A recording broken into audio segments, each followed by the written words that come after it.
Welcome to Show Studios Fashion Radio, the podcast and video series exploring the remarkable relationship between fashion and music. Every week, I'll be joined by fashion's biggest names and the talent of tomorrow as they share their 10 life-defining tunes and the stories behind them. I'm your host, DJ Fat Tony, and today, if you know your drag queens, you'll certainly find yourself familiar with this legendary South African transgender performer who is best known for her viral street interviews where she approaches strangers in and around Soho by asking them questions that stray far from the norm. Whether you've seen her on ITV, Apple TV or Channel 4, few TV personalities light up your screen like this star. Of course, I'm talking about none other than Tiara Sky. Let's start right the way back. When did you first come to London? I moved here officially, I think, in 2019. I'm so bad with numbers. What did you come to do? 7 years. What was your goal in life? When you came to London, what was you coming to London for? Well, an opportunity arose with me and my partner. Yeah. And we just thought, okay, we've tried everything. I was performing in South Africa as well. So what were you performing in? What were you doing? I was a drag artist. You were just doing drag, right? I was doing drag in a group called 3D. We were a trio. VD or 3D? 3D. Yeah. I was the Beyonce. Oh, right, okay, of course you were, yeah. Goes without saying, yeah. No, but I moved here and I just wanted a fresh start because, as an entertainer, sometimes you've tried everything and it feels like it's just not clicking. Yeah. So I came here and I did some normal work, which is I worked at Slim Chickens for a little bit, a week until I got paid, and I was like, Jesus! But what was that like for a transgender, like an attractive transgender lady like yourself? Yeah. What was that like working in there? I really enjoyed it. I enjoyed customer service. After that, so I worked there for a week and then I worked at Madame Tussauds for about 3 years. And I got to work with like 5,000 people a day. So were you a tour guide in there? No, I was just guest operations. Okay, cool. Hello, welcome. Where's your ticket? All of those things. Yeah. And it really ignited that passion for people and performing, making people happy. Yeah. Again, and then I started hitting the streets. If you don't know, if you've not watched Tiara on every platform there is on social media, you're like they used back about 30 years ago, we had Davina McCall doing exactly what you do. She had this thing called Street Mate, and she went up to people in the street and she hooked them up with each other. So her job was to run around, but it's like what you do. So Tiara goes up to people in the street and asks them these different questions, which are normally. What are the questions? It's stupid questions, Can you name 3 black celebrities? Yeah, 3 vegetarians. Diarrhea, stuff like that. It's just really ways to start a conversation and laugh. Which is something I learned that people really want to do. They just want to have a Well, they do, because people love it. They've warmed to it so much.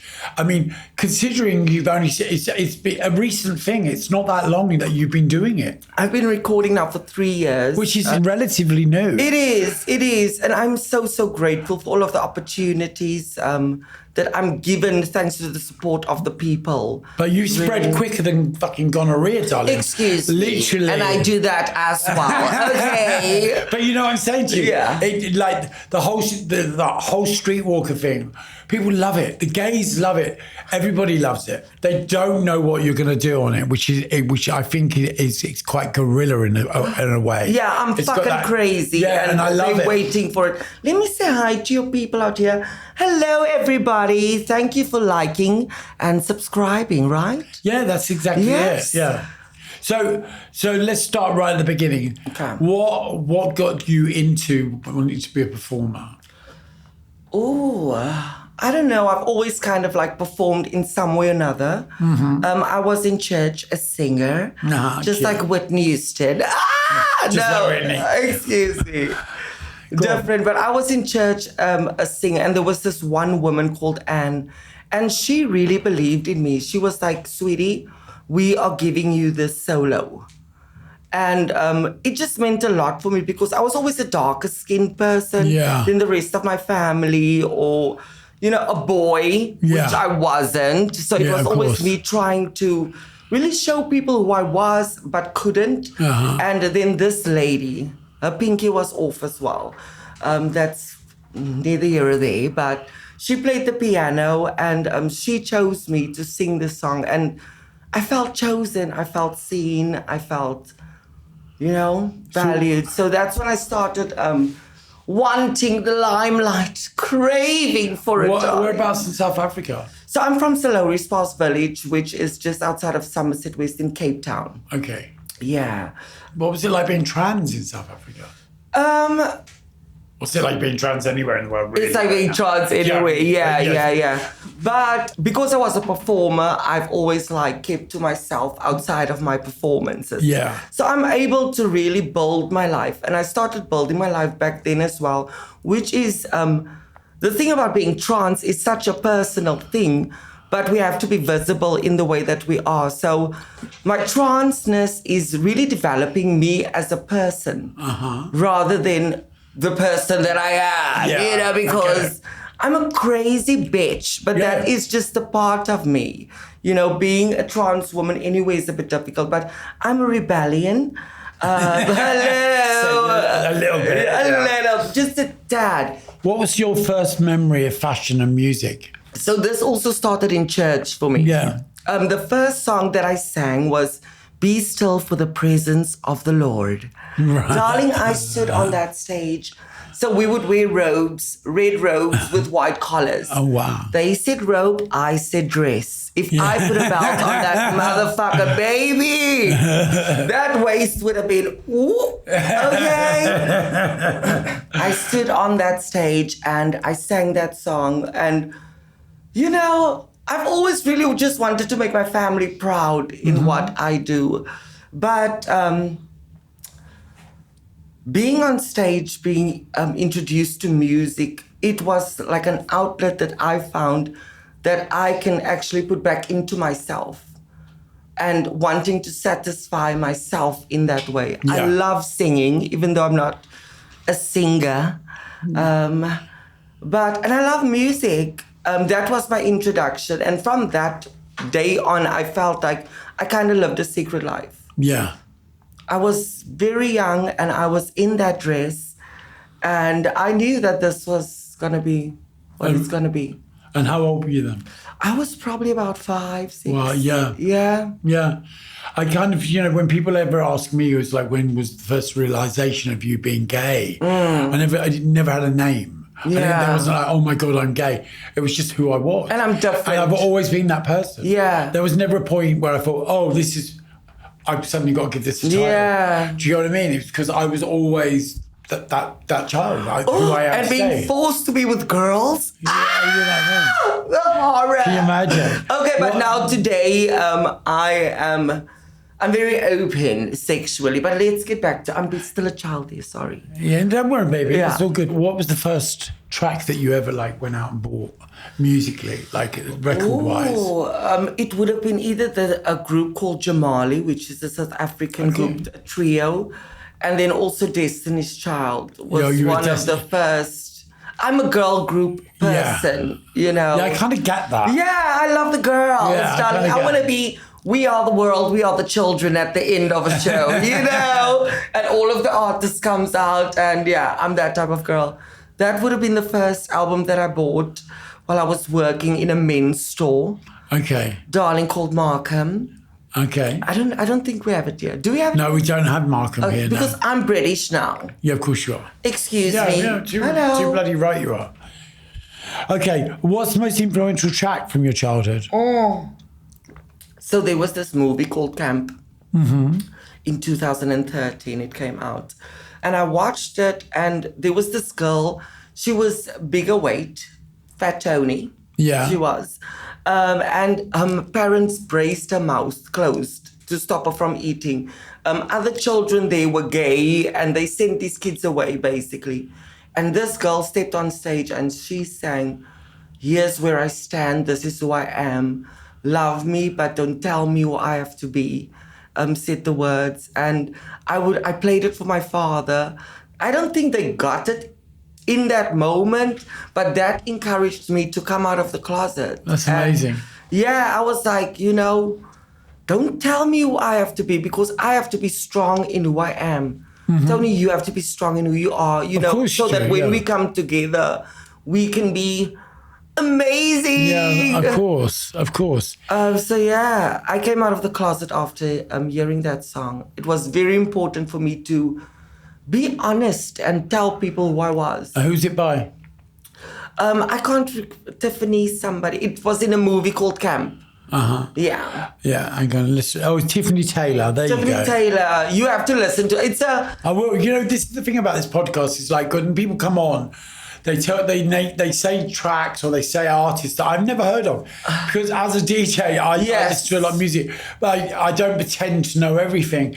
But what I do, you know, that's where the magic comes from, not knowing everything, because then you go home and you discover it. Yes. The amount of artists that I've discovered from doing this podcast is remarkable. What do you look for when you listen to music? Is it the vibe, the feel? Well, you know, there's a difference between listening and feeling, and I feel music. Okay, what was the best music video in terms of fashion? In terms of fashion, yeah, I would say the Pussycat Dolls buttons. Oh, really? Right, yeah, where the girls are on that pole and lifting their legs. It was so sexy and owning sexiness without being, well, I want to say without being a whore, but hey, sometimes we want to dress as whores as well. You do that really well as well. Thank you. You know that's my goal. Yeah, of course that's it. 100%. I mean, it's hard to keep these tits in any of my clothes. I don't know why. I always have a nip. But your whole style and whole image is based on street walking. Street walking. You totally. Shabine. Do you know what a Shabine is? Of course I know what Shabine is. I spent half my life in Shabine. Darling. Shabine queen. Yeah, of course. Literally back at Speaking of. What do you listen to while you're getting ready to go out? So I try to listen to a lot of South African music because it kind of makes me feel my roots and my oats. One of the artists that I love listening to is Brenda Fassie. She is this African diva, and she just spoke to the people in a way that we could all relate, no matter if you were black, white, or colored. In South Africa. And another one is Lizzo, Still Bad. Oh, yeah. Yeah.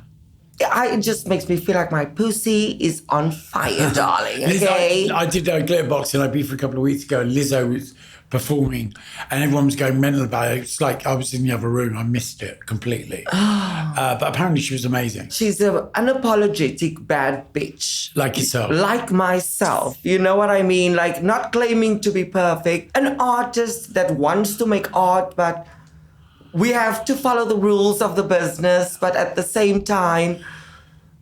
But whose rules? I don't know. This is the problem. I used to be religious, and that was God's rules first. Yeah, right. And now it's... I don't know whose. Have you lost your religion? I have. Yeah. And my virginity. Oh, good. Yeah, but they go hand in hand normally. Baby. When you say, I mean, we grew up, I grew up Church of England. Did but you? we were always forced to go to Sunday school and forced to do these things.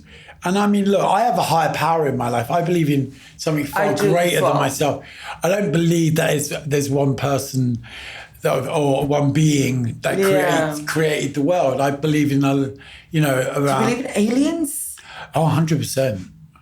Do you? Think I'm an alien? No, definitely not. I am! Yeah, I think religion is divisive in itself. So I am more of a spiritual being. Yeah. I believe in the people, and I believe in the goodness of people.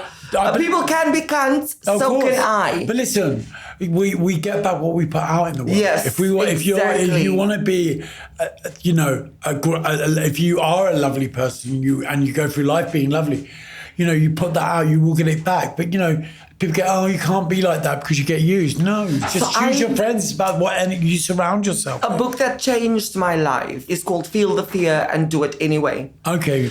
It really showed me that the more loving... Look at that for service. Thank you. In a toilet, darling. You know that. I've spent most of our lives in toilets. I know. I just sit there. Drinking as champagne a trans woman, we don't do number twos. Or, of course you don't. Yeah. Where was I? You was, what was we talking about before? Religion, yeah. The book Feel the Fear and Do It Anyway. It tells me the more loving I am, the more I'm able to be loved. Yeah. So it is what I give out and 100%. what I receive back in return. 100%. Like saying to strangers that we love them. Yeah. Is people are like, oh my God, how do you say that? Yeah. For me, it's easy to do because I'm saying, baby, I love you for exactly who you are right now, for what you do for me. It doesn't mean I'm going to give birth to your child tomorrow, okay? Even though I am pregnant. How's your personal style evolved alongside the taste in music over the years? Ooh. How has my personal style evolved? Yeah. My taste in music has kind of like been the same. Mm-hmm. Surprisingly, I'm very into music that makes you feel confident, makes you feel great. You get up, you go, because when you feel good, you exude it, you know? Yeah. So a lot of the music that I listen to or that I've been listening throughout the years have been, well, I've been a whore, I've been a pussycat, okay, not a whore. I've been a pussycat doll. Yeah. I have been a Britney at one stage. Yeah. But I'm very much Beyonce. Yeah, yeah. You know, I get try that. to keep it tight and right, but also I'm a MILF. Yeah, MILF. I'm a MILF. What did you a MILF. say? Yeah. Did you want to say GILF? No, Grandma? I said a MILF. Yes, okay. Yeah. Yeah. I dress like a MILF. Yeah, no, a DILF. You're a DILF. Excuse me. No. When you're doing Tiara Streetwalker, when you're out in the streets, you're wearing exactly what you would normally wear, right? But if I'm not on stage, you'll see me more in the glitter. But I'd wear the glitter on the streets as well. Of course, you know, yeah. For me, it's just this is who I am. I am dressing for a particular role in your life. So how do you, if you was to go out and get a pint of milk, God forbid anyone goes out and gets a pint of milk this day, Okay. what would you wear? At home, Yeah. I'm more in a tracksuit. Yeah, so you're in a tracksuit. But glam. Still glam. Glamour. I am like Patti LaBelle and Mariah Carey. You won't see me out of drag. Yeah, but that's amazing. You won't see me out of drag. I don't feel like there's a reason for people. I'm giving them this. Yeah, this is who you are. This is it. Yeah, exactly. Yeah. I get that. The other side is for my personal life, darling. Yeah, of course. Yeah. Okay. And it's like, yeah, I don't think I've ever seen you other than this. This You is won't who you either. Are. Good. You won't. You I won't. don't want to see the You other might one. I see like me this one. in a straighter wig with a hairband on, but that's about it. That's fine. That's the only change you'll see. Yeah. Massive lashes. Can I get a braid? Are the lashes always on? Always. Genius. I love The it. thing is, once one of my friends came to us, she always used to wear eyebrow pencil. Yeah. And that one day she didn't, and we were like, what's wrong with you? No, Are you really? You dying?" couldn't quite work it out. We were like, what? We couldn't. So I'm not. It's like, something's I'm not not doing right. that to the people, okay? Yeah, I agree with you. I Yeah. think it's good. I you work like hard that. to be you, so be you. Baby, yes. 100%. Best and most important song you heard in a catwalk show. Have you been to any fashion shows? This year I've been to Fashion Week London. Yeah. Invited by Jean-Louis Pierre, who's a designer, amazing designer. But that was my first time. I am experiencing a lot of first time experiences right But that's now. And great. it's so exciting. How exciting is at that? this age as well, Yeah, darling, no, for it's- me to have this But it's acceptance. There's an acceptance there. And I think it's great that people want you at their shows. And I think it's great that you want to go, It's which is more certain important. people as well, you know, and Yeah. it says a lot about those people, the street walkers, queer talkers. Yeah. They camel toe activists. They get it. Yeah, I'm sure Ashish will have, you'll fit very well in Ashish. I'm going to, one of Speak to these them, shows. baby. Oh, yeah, 100%. You'll be But brilliant, Ashish. I've been invited to another show go on. later this year, September, I think. I still feel like, oh my God, really? You want me to come? But I'm coming! Go and embrace it, I'm babe. coming, Go darling. and embrace it. Okay, what song do you have on repeat? A song I have on repeat, and this is a problem for me because I listened on YouTube to the song, which is Patti LaBelle singing Mariah Carey, Love Takes Time. Genius. Oh my God, Patti LaBelle did such an amazing job. But every time the song is done, I have to go back and, do you call it rewind or scroll? Oh, well, it used to be called Rewind. So I have to rewind it again and then Yeah. Yeah, it's just I love it. Patti LaBelle singing Mariah. She did a tribute to Mariah Carey. Love Takes Time. Is it one of those songs that you can just like listen non-stop and repeat? And I can like get lost. I can like even cry. Yeah. If I have to. But that's the beauty of it. That's music.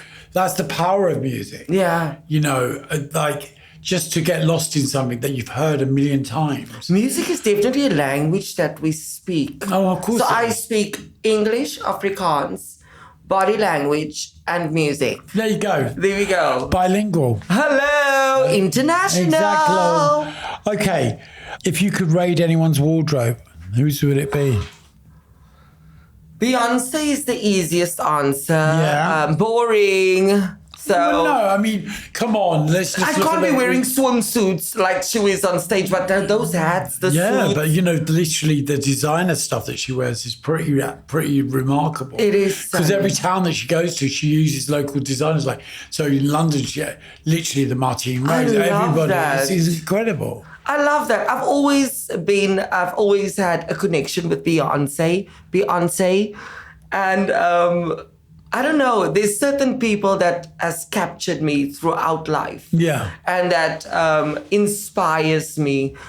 So because of the book that I'm reading, Feel the Fear and Do It Anyway, it says speak to people that you can learn from. And I think that's why I like you so much. Oh, thank you, babe. I love you, darling. Well, when you used to do drag, who did you? Beyonce. Was it all Beyonce? Yeah, so I was in a girl group. So you just did Beyonce? I was in the girl group, Destiny's Child, and I'm the lead. Too genius. The ladies watching. Or was it just all Beyonce? It was. It was everything Beyonce. It was Destiny's Child, so it was girl group songs. Okay. I was a Tommy Kitten, but I'd always sing the most. Yeah, okay. I do the oohs and the ahs, you know what I mean? Were you miming or was actually singing?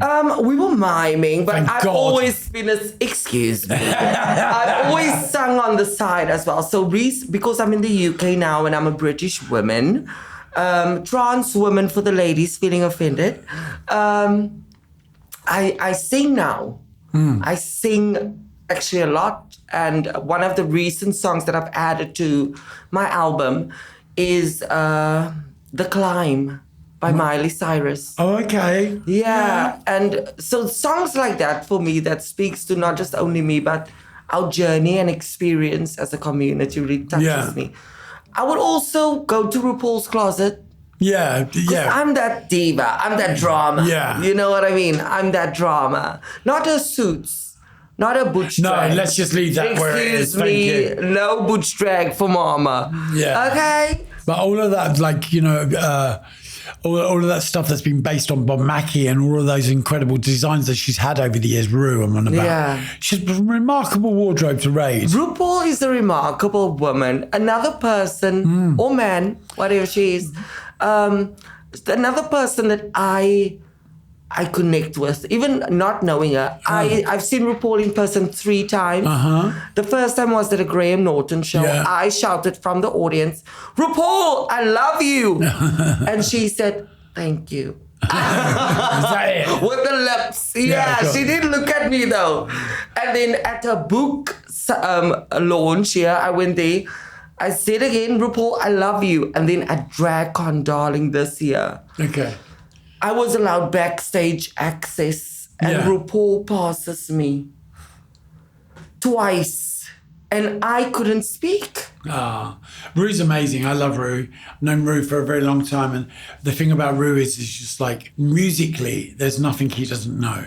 Yeah. He's such I've heard about him, that he does amazing playlists. Yeah, he literally knows. And if you're DJing, the amount of times he's come to me and named tracks. Really? And you're like, how the hell do you know that? And it's just like that understanding of the art. Yeah, but of the art of music as well. Yeah. Like the obscurity, if you're like playing something so obscure and you think, and Ru will know it. It's so incredible. Name 3 RuPaul songs. Oh, Cover Girl. Yeah. I don't know. Yeah, but it's on the spot. Jealous of My Boogie. Yeah, and what else? Can I get an amen? Well, there you go. Well, there you go. There we go. And let's leave it on that then. Let's leave it on the RuPaul. RuPaul, he loves your music. But I love RuPaul. Literally, Ru loves music because it's, would I play the RuPaul tracks? Maybe I would, just depending on what it is. My favorite one, and this is one that I've performed when it came out. This is one that has stuck to me through my life as well. Supermodel. It's Jealous of My Boogie. Oh, Jealous of My Boogie. Okay. Yeah. If you got asked to go on to RuPaul's Drag Race, which as a judge, obviously. As a judge, yes, I'm there. As I'm there. Yeah. You need to do UK. There, baby. UK needs it. The UK needs you, honey. Say it again for the people in the back. Drag Race UK definitely needs Tiara. Let's leave that there. Darling. Listen, I love you. Thank you for coming. I love you. Tony, when you call, I'll be there. Like I said, I think I have so much to learn from you, and I want to be around people that I can learn from. So thank you so much. I'll teach you how to sing. Don't worry. And how to blow.